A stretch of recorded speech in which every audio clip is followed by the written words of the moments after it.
ओम शांति। अव्यक्त मुरली रिविजन 21 जनवरी 1969 पार्ट 2।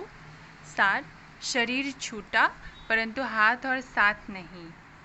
सभी अव्यक्त मूर्त हो बैठे हो, व्यक्त रूप में रहते अव्यक्त स्थिति में रहना है। जब अव्यक्त स्थिति में स्थित हो जाएंगे तो उस अव्यक्त स्थिति में कोई उलझन नहीं रहेगी। वर्तमान समय चल रहे सभी पाठ आप बच्चों को अति शीघ्र अव्यक्त बनाने के साधन है। डगमग होने की ज़रूरत नहीं। शुरू में यह की स्थापना भी अनायास ही हुई थी। जब आप शुरू में यज्ञ की स्थापना में आए थे तो आप सभी से निश्चय के पत्र लिखाए थे। यही निश्चय लिखाते थे कि अगर ब्रह्मा चला जाए तब भी हमारी अवस्था, हमारा निश्चय अटल रहेगा। वह निश्चय पत्र याद है? निश्चय उसको कहा जाता है जिसमें किसी भी प्रकार का किसी भी स्थिति अनुसार विघ्न के समय संशय नहीं आता। परिस्थितियों तो बदलनी ही है, बदलती ही रहेंगी, लेकिन आप जैसे गीत गाते हो ना, बदल जाए दुनिया ना बदलेंगे हम, तो ऐसे ही आप सभी निश्चय बुद्धि आज के संगठन में बैठे हुए हो। आपकी मम्मा आप सबको कहा करती थी कि निश्चय के जो भी आधार अब तक खड़े हैं वह सब आधार निकलने ही है, और निकलते हुए भी उसकी नींव मजबूत है। अगर नींव मजबूत नहीं तो आधार की आवश्यकता है। आधार कौन सा? बाबा का आधार, संगठन का आधार, परिवार के नियमों का आधार नहीं छोड़ना। परंतु परीक्षा के समय जो सीन सामने आती है उसमें निश्चय तो नहीं टूटा, निश्चय अटूट होता है, वह तोड़ने से टूटता नहीं। ऐसे ही निश्चय बुद्धि गले के हार है। क्या ब्रह्मा आपका बहुत प्यारा है? था नहीं परंतु है। तो क्या वह नहीं कहा करते थे? बातें तो सभी बोली हुई है। समय पर याद आना ही तीव्र पुरुषार्थ है। याद करो, वह भी आप बच्चों को मजबूत बनाने के लिए कहते थे। बाप दादा ने बच्चों का इतना श्रृंगार किया है, तो क्या बच्चे इतना श्रृंगारधारी नहीं बने हैं?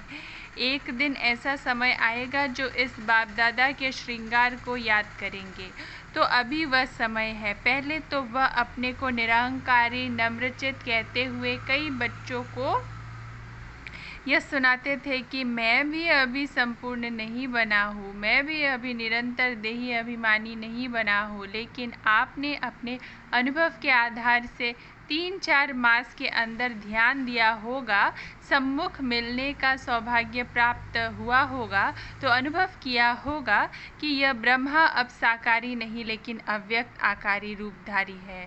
कुछ वर्ष पहले ब्रह्मा छोटी छोटी बातें सुनते थे, समय देते थे, लेकिन अब क्या देखा? इन छोटी छोटी बातों को न सुनने का कारण क्या था कि यह समय निरंतर याद में बीते।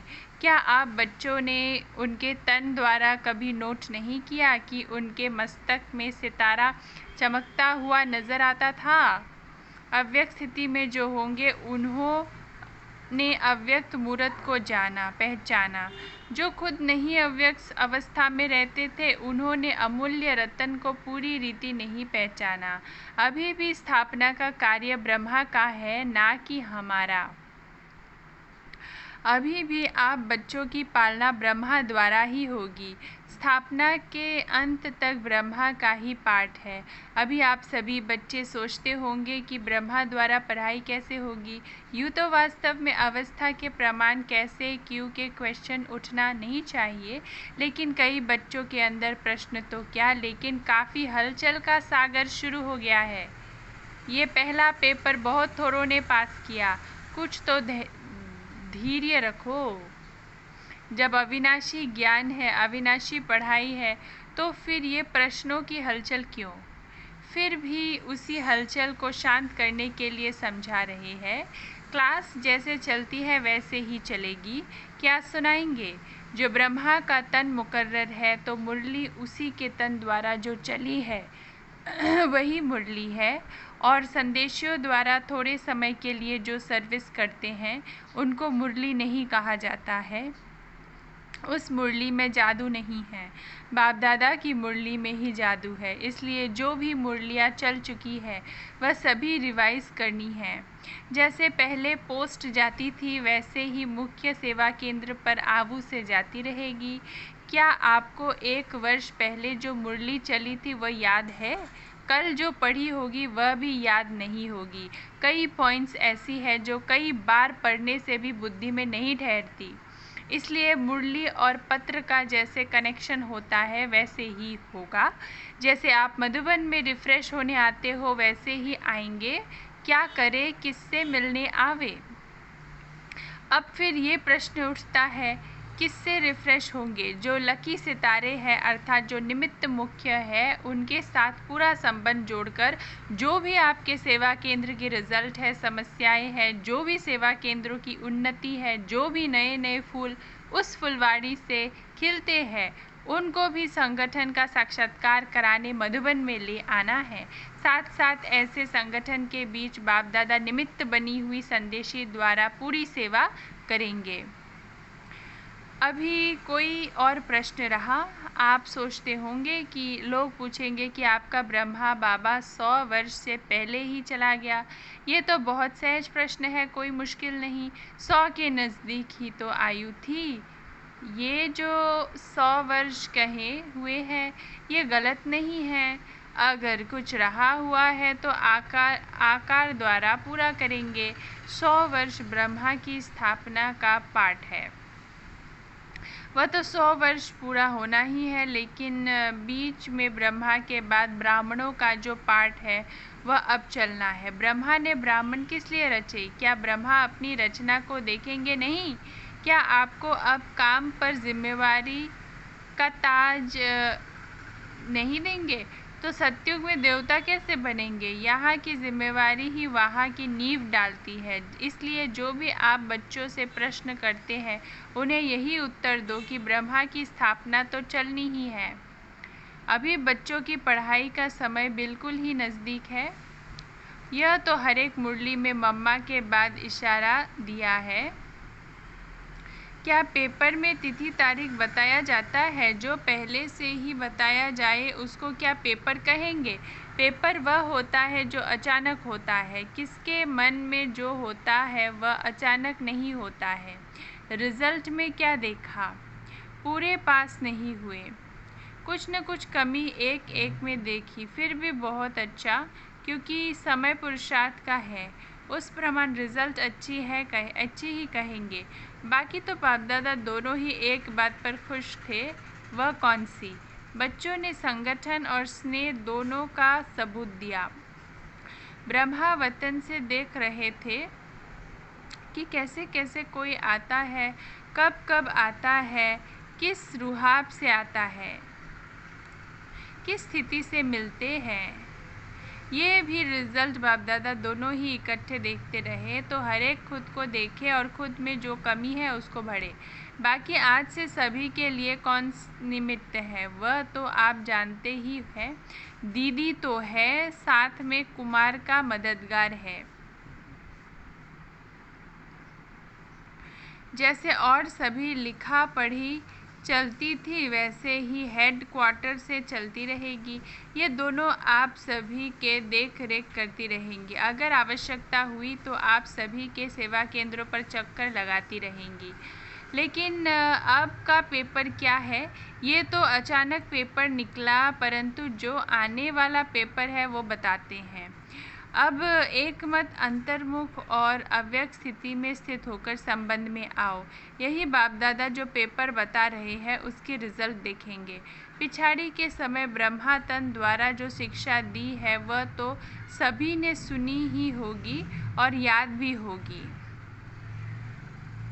आज के दिन इस संगठन के बीच कुछ देने भी आए हो तो कुछ लेने भी आए हो, तो जो लेंगे वह देने के लिए तैयार हैं। जिसके दिल में कुछ संकल्प आता हो कि नामालूम क्या हो, ऐसी तो कोई बात नहीं होगी, वह हाथ उठावे। अगर सभी संतुष्ट हैं तो जो लेंगे उसको देने में भी संतुष्ट रहेंगे। 2 बातों का आज इस संगठन के बीच दान देना है। कौन सी 2 बातें? एक मुख्य बात कि आज से आपस में एक दो का अवगुण ना देखना, न सुनना, न चित्त पर रखना। अगर कोई बहन या भाई की कोई भी बात देखने में आए तो निमित्त बने हुए जो है उनके द्वारा उनको इशारा दिला सकते हो। दूसरी बात, कई लोग आपके निश्चय को डगमग करने के लिए बातें बोलेंगे, आवाज़ फैलाएंगे कि आप देखें ये संस्था कैसे चलती है, लेकिन उन लोगों को यह मालूम नहीं कि इन्हों का आधार अविनाशी है। दूसरा, ये भी ध्यान में रखना कि कोई भी हिलाने की कोशिश करे तो जैसे आप बच्चों का कलप पहले का गायन है, अंगद के समान पाँव को नहीं हिलाना है। ऐसे निश्चय बुद्धि अडोल एक रस ही जो आने वाले लास्ट पेपर है उसमें पास होंगे। और ही ब्रह्मा द्वारा जो इतने ब्राह्मण रचे हैं, तो क्या बाप के जब बच्चे बड़े हो जाते हैं तो बाप रिटायर नहीं होता? अब ऐसे समझो कि बाप रिटायर अवस्था में भी आपके साथ है। आप बच्चों को कार्य देकर देखते रहेंगे। शरीर छूटा परंतु हाथ साथ नहीं छूटा, बुद्धि का साथ हाथ नहीं छूटा, वह तो अविनाशी कायम रहेगा। ये 2 बातें जो सुनाई, एक डगमग ना होने का दान देना है, दूसरा अवगुण न देखने का दान देना है। अगर सभी बच्चे ये ध्यान दे जबकि संकल्प कर चुके अर्थात दे चुके, संकल्प की हुई चीज़ कभी वापस नहीं ली जाती। अगर माया वापस लेने की कोशिश कराए भी तो यदि अपने ऊपर जांच होगी तो पास हो जाएंगे। अभी एक और बात आप सबको ध्यान पर दे रही है। बाप दादा की लास्ट मुरली में जो शिक्षा मिली है कि यह ध्यान दीदार ज़्यादा चलाना समय व्यर्थ गंवाना है, इसलिए ये नहीं होना चाहिए। ऐसे ना हो संदेशियों द्वारा सेंटर पर जो पाठ चले उसे आप चेक ना कर पाओ। इसलिए यह निमित्त बनी हुई दीदी और कुमारिका जिस संदेशी को मुकर्रर करेगी उन्हों के द्वारा डायरेक्शन मिलेंगे। इस पाठ के लिए भी यह जिसको निमित्त बनाएंगी उस द्वारा ही रहस्य स्पष्ट होंगे। जैसे पिछाड़ी की मुरली में यह भी डायरेक्शन था कि भोग के समय वैकुंठ आदि में जाना व्यर्थ समय गंवाना है, क्योंकि यह घूमना फिरना अब शोभता नहीं। अब तो निरंतर याद की यात्रा और जो शिक्षा मिली है उसे प्रैक्टिकल लाइफ में धारण करने का सबूत देना है। अगर ब्रह्मा बाबा के साथ स्नेह है तो स्नेह की निशानी क्या है? स्नेह ये नहीं कि 2 आंसू बहा दिए, परंतु स्नेह उसको कहा जाता है जिस चीज़ से उसका स्नेह था उससे आपका हो। उसका स्नेह था सर्विस से। पिछाड़ी में भी सर्विस का सबूत दिया ना, तो स्नेह कहा जाता है सर्विस से प्यार, उसकी आज्ञाओं से प्यार। बाकी कोई भी ऐसा ना समझे कि ना मालूम बिना हम बच्चों की छुट्टी के साकार बाबा को वतन में क्यों बुलाया, लेकिन छुट्टी दिलाते तो आप देते। इसीलिए ड्रामा में पहले भी देखा कि जो भी गए छुट्टी लेकर नहीं गए। इसलिए ये समझो कि ब्राह्मण कुल की ड्रामा में ये रस्म है, जो ड्रामा में नूंदी हुई है वह रस्म चली। यूँ तो समझते हैं कि आप सभी का बहुत प्यार साकार के साथ था नहीं, है भी। प्यार नहीं होता तो इस सभा में कैसे होते? साकार में फॉलो करने के लिए इनका ही तन था तो प्यार क्यों नहीं होगा? स्नेह था और है भी। ये बाप बच्चों की निशानी है, इससे साकार भी वतन में मुस्कुरा रही है। बच्चों का स्नेह है तो क्यों मेरा नहीं?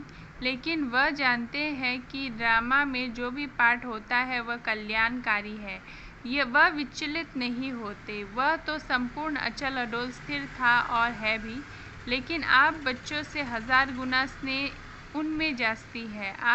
अब स्नेह का सबूत देना है, ये भी एक छिपने का खेल है। तो विचार सागर मंथन करो, हलचल का मंथन ना करो। जो शक्ति ली है उनको प्रत्यक्ष में लाओ। भारत माता शक्ति अवतार अंत का ही यही नारा है। सन शोज फादर ड्रामा की नोंद कराएगी। साकार बाबा ने कहा, मैं बच्चों से मिलन मनाने आऊँगा। अगर आज आ जाता तो बच्चे आंसू बहा देते। अच्छा, ओम शांति।